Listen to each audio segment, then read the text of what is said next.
دیکھو مہمان کی 3 قسمیں ہوتی ہیں. پہلی قسم ہے بندہ آ جائے, ہم کہتے ہیں یہ جائے نا, چلے جانا یار, 2-4 دن رہ کے جاؤ یار, اچھا یار او چلو چائے پی لو یار, چلو روٹی کھا لو. ہم چاہتے ہیں یہ کسی بہانے بیٹھا رہے, ہمارے گھر سے یہ جائے نا. یہ مہمان کی پہلی قسم ہے. کون سی ہے؟ دوسری قسم میں آ جائے, ہم کہتے ہیں جلدی سے یار خلاصی ہو, اچھا یار باقی باتیں بعد میں کر لیں گے, اگر کوئی ضروری بات ہے تو فون پہ بات کر لینا, اچھا میرا کام جلدی ہے مجھے جانا ہے. ہم کہتے ہیں یہ نکلے فٹافٹ. تیسری قسم ہے کہ ہم چاہتے ہیں یہ میرے گھر میں داخل ہی نہ ہو. ایسا ہی ہے نا جی. اب مسجد کس کا گھر ہے؟ اونچی بولو یار ذرا, اور اونچی آواز سے بولو. ہم اللہ کے نزدیک مہمانوں کی کون سی قسم میں رکھتے ہیں؟ مسجد میں آ جاؤ, اگر مسجد میں جی لگ رہا ہے, نماز پڑھ کے پھر بھی بیٹھا ہے, تسبیح پڑھ رہا ہے, قرآن پاک پڑھ رہا ہے, درود پاک پڑھ رہا ہے, سمجھ جاؤ مہمانوں کی پہلی قسم ہے رب نہیں چاہتا یہ جلدی میرے گھر سے چلا جائے. اور اگر مسجد میں آیا ہے جلدی جلدی ٹھونگے مار کے بھاگنے کی کرتا ہے, سمجھ جاؤ مہمانوں کی دوسری قسم ہے. رب نہیں چاہتا کہ یہ میرے گھر میں زیادہ دیر ٹھہرے.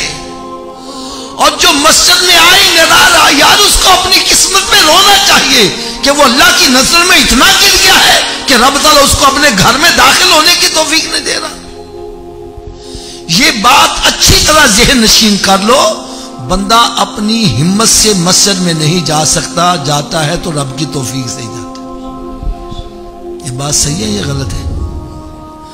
میں تو یہ ببانگ دوہل کہا کرتا ہوں, آج کل جو ہماری مساجد میں فیسیلیٹیز موجود ہیں عام گھروں میں نہیں ہیں. کارپیٹ بچھے ہوئے ہیں, اے سی لگا ہوا ہے, پنکھے لگے ہوئے ہیں, ٹھنڈے گرم پانی کا بندوبست ہے. ہر گھر میں یہ سہولتیں میسر نہیں ہوتی ہیں تقریباً. اب چاہیے یہ کہ پورا محلہ ہی مسجد میں آ جائے, لیکن مسجد میں وہی آتا ہے جس کو رب توفیق دیتا ہے. آپ کو میں ایک مثال بڑی پیاری دیتا ہوں. ایک بندہ تھا نا, کسی کا غلام تھا, تو دونوں سواری پر سفر کر رہے تھے, نماز کا وقت ہو گیا. تو غلام نے کہا حضرت جی نماز پڑھ لیے. وہ کہتا یار مسجد آئے گی تو تن پڑھا دیں گے. خیر وہ مسجد آ گئی تو وہ خود باہر کھڑا ہو گیا, کہنا جا کے نماز پڑھے.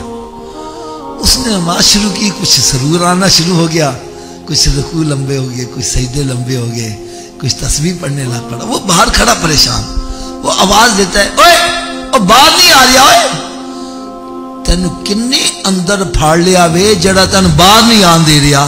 کہنا جڑا تینو اندر نہیں آن دے رہا میں باہر نہیں آن دے رہی.